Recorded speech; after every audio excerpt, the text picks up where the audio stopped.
Sebelum kita membuat aplikasi Android, sebelumnya kita harus mempersiapkan terlebih dahulu. Persiapan yang harus dipersiapkan adalah tools-tools yang akan digunakan ya. Tools-tools yang digunakan di sini bermacam-macam ya. Tapi yang utama adalah pertama Android Studio. Dan Android Studio membutuhkan JDK 7 atau lebih. Jadi JDK 8 juga bisa. Nah, kedua kita butuh device untuk testingnya ya. Maksudnya software atau device Androidnya ya. Jadi pilih salah satu antara menggunakan Android emulator. Android emulatornya ada dua ya. Pertama bisa yang bawaan Android Studio atau Android Virtual Device atau yang disebut AVD. Ada yang kedua adalah Genymotion ya. Itu salah satu alternatif untuk menjalankan emulator Android. Dan yang satu lagi bisa menggunakan device Android langsung. Jadi nanti si kita testingnya bisa lewat ADB ya. Nanti saya jelaskan di video yang lain. Dan bisa juga menggunakan Visor sebagai pembantunya ya. Jadi untuk developnya, jadi si layar HP-nya bisa ditampilkan di komputer dengan menggunakan Visor. Nanti kita bahas di video yang lainnya ya. Nah, kita masuk ke bagian penjelasan ya. Apa itu Android Studio? Android Studio adalah sebuah IDE atau Integrated Development Environment untuk pengembangan aplikasi di platform Android. Dan sama seperti kombinasi antara Eclipse dan Android Developer Tools yang sebelumnya itu sebelum Android Studio jadi menggunakan Eclipse ya di tahun-tahun sebelum 2014-an ya. Jadi sekarang udah menggunakan Android Studio. Lalu kita lanjut yang ke selanjutnya, JDK ya, yang tadi sebelumnya sudah disebutkan membutuhkan JDK. Nah, JDK sendiri adalah Java Development Kit, yaitu perangkat lunak yang digunakan untuk melakukan proses kompilasi dari kode Java yang dapat dimengerti oleh dan dapat dijalankan oleh JRE. JRE itu Java Runtime Environment. Jadi kode Java kita nggak langsung di compile di ini gitu. Jadi sebelumnya harus di ini dulu, di kompilasi terlebih dahulu, di compile dulu gitu menggunakan JDK ini. Nah, JDK ini wajib terinstall ya dalam komputer Anda. Kalau misalnya Anda mau menginstal Android Studio, harus menginstal JDK terlebih dahulu. Kalau nggak install nanti bakal minta install terlebih dahulu, jadi nggak bisa install kalau nggak bisa install JDK. Nah, kita lanjut ke selanjutnya ya, Genymotion. Nah, Genymotion sendiri adalah sebuah aplikasi emulator Android yang dimana kamu bisa menjalankan aplikasi Android di komputer kamu ya. Genymotion memiliki performa yang cepat ya, jadi Genymotion ini performanya lebih cepat dibandingkan Android emulator bawaan Android Studio.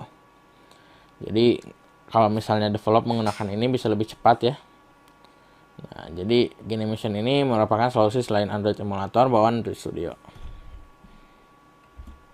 Selanjutnya yaitu Visor. Visor ini adalah sebuah aplikasi untuk menampilkan layar smartphone Android hanya dengan menggunakan kabel data USB. Jadi hanya dengan kabel USB ya, dengan nanti Visor ini menginstal aplikasi ke handphone Anda, nanti langsung bisa menampilkan layar handphone di komputer Anda. Nah, jadi Visor ini bisa membantu proses development Anda ya. Tapi ini opsional ya, jadi nggak perlu nginstal ini pun nggak masalah. Nah, masuk ke sistem requirement-nya. Pertama, minimal Anda harus menggunakan Windows 7 ya. Ya, sekarang sih udah rata-rata komputer udah pakai Windows 7. Windows 10 juga bisa, dan sistem operasinya 32 atau 64 bit. Saya sarankan untuk 64 bit karena lebih ini aja ya, lebih cepat mungkin. Dan RAM-nya bisa lebih dari 4 GB gitu kalau misal pakai 64 bit. Dan RAM di sini Android Studio butuh 2 GB RAM minimalnya. Rekomendasinya 4 GB dan lebih baik kalau misalnya punya RAM-nya 8 GB. Karena untuk emulatornya sendiri kalau misalnya Anda pakai emulator harddisknya butuh 400 MB, enggak ya mungkin sisakanlah 2-3 GB lah ya. Soalnya kan untuk emulator sendiri memakan space juga nih, kurang lebih 1 giga. Jadi setiap emulatornya kalau nggak salah 200 atau 300 mega lah ya. Jadi siapkan aja, jangan terlalu sempit gitu harddisknya. Resolusinya minimal 1280 kali 800. Untuk resolusi mungkin nggak terlalu masalah ya, karena laptop atau komputer sekarang layarnya sudah sampai 1366 kali 768 ya, jadi cukup lah. Tapi lebih baiknya bisa lebih besar gitu, karena emang untuk IDE-nya sendiri si Android Studio-nya mungkin agak memakan tempat juga ya. Dan tadi yang sudah jelaskan, butuh Java Development Kit minimal yang versi 7. Nah, ini yang terakhir yang harus diperhatikan adalah kalau misalnya Anda menggunakan prosesor Intel, ini akan sangat membantu untuk developmentnya, karena emulatornya sendiri berjalan menggunakan teknologi ini ya, Intel VTX yang ada di sini. Nah, dan ini teknologi virtualisasi ya dari Intel, jadi emulator yang digunakan oleh Android Studio emang menggunakan ini agar lebih cepat dalam penjalanan emulatornya gitu. Tapi kalau misalnya nggak pakai prosesor Intel, ada beberapa saran ya yang saya sarankan untuk prosesor AMD, karena nggak jalan ya. Jadi kalau misalnya Anda menjalankan emulator di prosesor AMD, itu akan langsung keluar error ya. Nanti saya akan perlihatkan. Nah, dan sarannya saya yaitu bisa menggunakan Genymotion, atau nanti ada beberapa ini ya step lagi yang mungkin Anda harus download lagi. Jadi emulatornya nggak pakai yang x86 tapi yang pakai ARM. Itu nanti saya akan perlihatkan juga. Tapi untuk pengguna Intel juga Anda bisa pakai Genymotion gitu. Misalnya kalau misalnya nggak puas pakai yang Android emulator, bisa juga pakai Genymotion karena hampir sama lah ya. Kayak gitu. Dan saran saya yang satu lagi, mungkin untuk testing yang lebih mudah, saya menyarankan Anda untuk langsung menjalankan aplikasinya lewat smartphone. Jadi apabila Anda udah punya smartphone Android, tinggal ini aja ya, siapkan kabel handphonenya, dan nanti ada beberapa step yang harus dijalankan untuk bisa mengkonekkan lah dari komputer Anda ke handphone. Jadi harus install driver atau aktifkan ini bukan USB debugging maksud saya. Nah, itu. Dan ini bisa dikomunikasikan dengan aplikasi Visor yang sudah saya jelaskan sebelumnya. Jadi seperti itu. Dan kita langsung saja masuk ke bagian proses yang lainnya ya di video selanjutnya. Video kali ini saya akan menjelaskan tentang XML yang ada di Android Studio.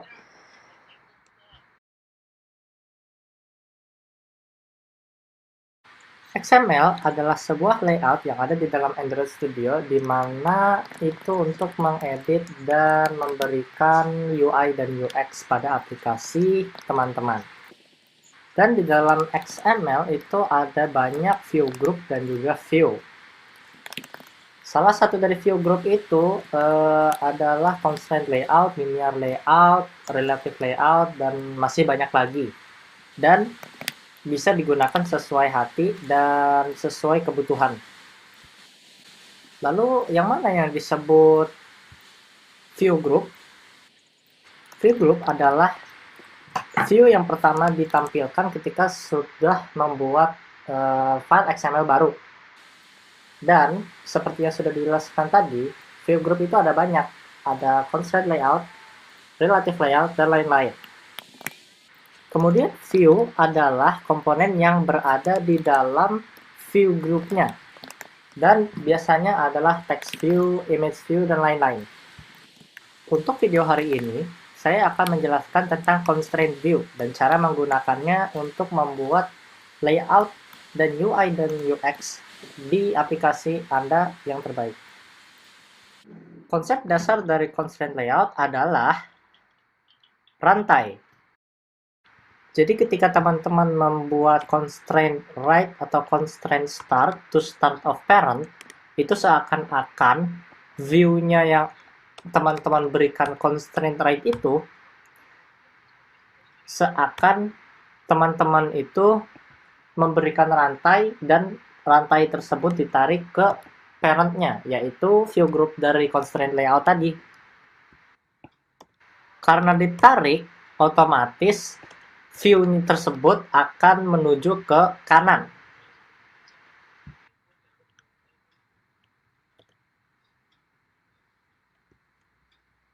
Lalu jika teman-teman sudah membuat text view dan membuat text view lagi, lalu text view kedua ingin dipindahkan ke bawahnya text view pertama, berarti text view pertama harus ditambahkan ID.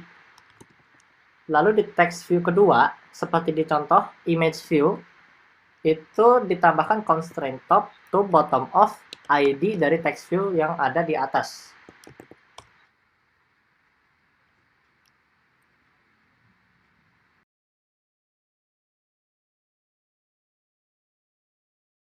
Untuk praktek, kita akan membuat UI seperti gambar di atas ini.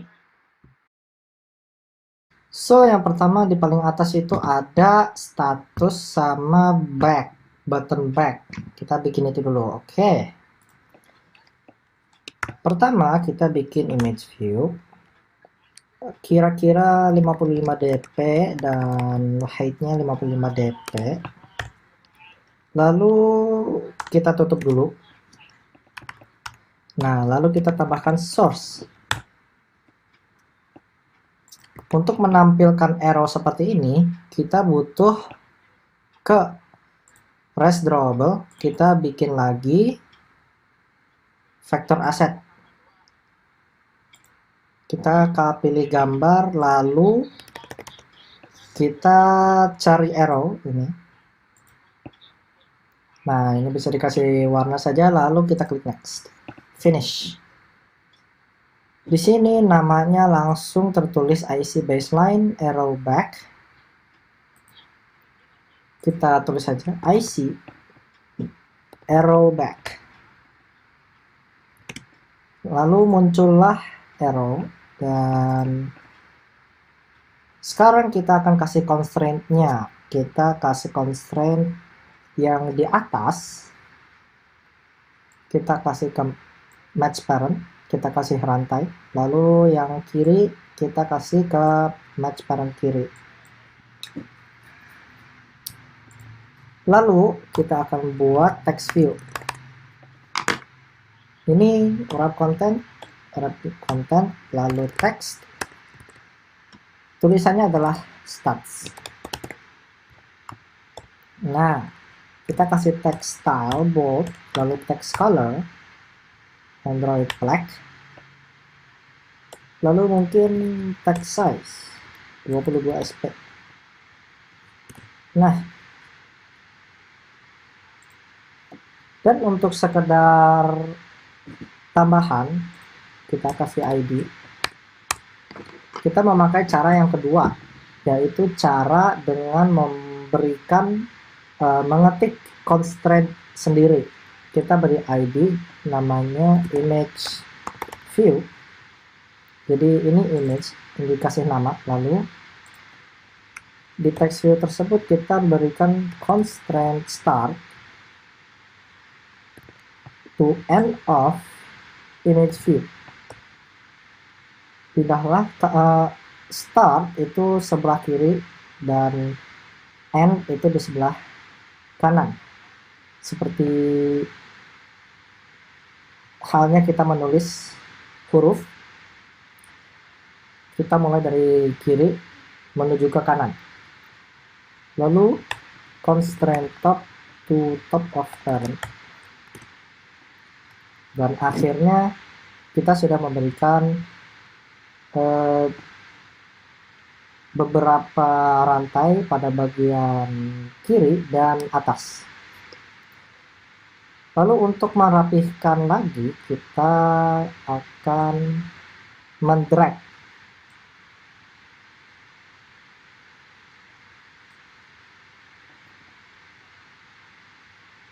Mungkin size-nya bisa ditambahin sesuka hati. Jadilah bagian atas. Untuk yang kedua, saya akan membuat langsung aja ke bagian kotak-kotaknya itu yang ada 124 bpm heart rate dan lain-lain, dan ini seharusnya lebih mudah untuk dijelaskan. Dan seperti yang teman-teman bisa lihat, saya sudah membuat satu sebagai referensi, berarti hasil akhirnya adalah ini. Lalu kita bikin view group baru, yaitu constraint layout. Kita bikin sama seperti yang sudah saya bikin, width-nya itu 214 dp dan 216 dp sebagai height-nya atau tingginya. Ini saya tutup, lalu saya tambahkan dua text view web content agar menyamai dengan isinya. Lalu kita kasih teks input field. Lalu text view yang kedua itu wrap content juga. Lalu kasih itu input field yang kedua. Lalu seperti yang bisa teman-teman lihat dari constraint layout ini, lalu dua text view ini itu masih ada merahnya. Dan kalau teman-teman tahan mouse-nya di constraint-nya, itu katanya view-nya itu belum di constraint, belum dikasih rantai. Jadi ketika di run aplikasinya, otomatis akan pergi ke atas atau ngawur, nggak kelihatan, jadi kurang menarik untuk dilihat. Nah, untuk itu ada dua cara. Tadi dengan menambahkan constraint top to top of parent misalnya. Lalu cara kedua adalah kita ke desainnya, ke previewnya. Di sini ada di bagian sebelah kanan, mentok kanan itu ada preview, bisa diklik lalu muncullah seperti ini. Lalu ketika kita klik constraint layout, di sini ada bulatan hitam, kotak biru, lalu ada bulatan putih. Nah, bulatan putih ini adalah constraint-nya. Kita menginginkan constraint-nya itu ada di sebelah kanan dari constraint layout yang sudah jadi. Maka kita klik lalu drag ke kirinya bagian constraint layout yang di atasnya. Otomatis akan pergi ke sebelahnya. Lalu kita ingin yang kita buat ini ada di bawah statsnya, maka kita tinggal pindahkan ke status. Jadilah sebelah-sebelahan. Lalu text view-nya lakukan hal yang sama. Text view pertama, lalu text view kedua saya ingin ada di bawah text view yang tadi diberikan, maka kita tinggal turunin. Oh, sebentar, tidak kelihatan. Atas ke samping, lalu ini dihilangkan saja. Yang atas, oh, ini pergi ke atasnya ini. Nah, otomatis naik ke atas. Lalu ini bisa diedit-edit, dipindah-pindahkan sesuka hati. Jadilah layoutnya seperti ini. Lalu bagaimana cara membuat ini? Kan kotak nih ya. Lalu di sini ada cornernya itu dibengkokin menjadi seperti lingkaran gitu. Caranya gimana? Itu di view group constraint layout ini saya kasih background, lalu yang ada di drawable itu teman-teman bisa drawable resource file baru. Ini akan saya jelaskan di video selanjutnya, jadi stay tune saja. Jangan lupa untuk subscribe sehingga tidak kelewatan dengan informasi lainnya tentang Android Studio. Ya, mungkin sekian dari saya. Semoga video ini bisa membantu teman-teman menjadi pembuat app yang lebih baik. saya akhiri di sini. Mohon maaf bila ada kesalahan dan wassalamualaikum warahmatullahi wabarakatuh.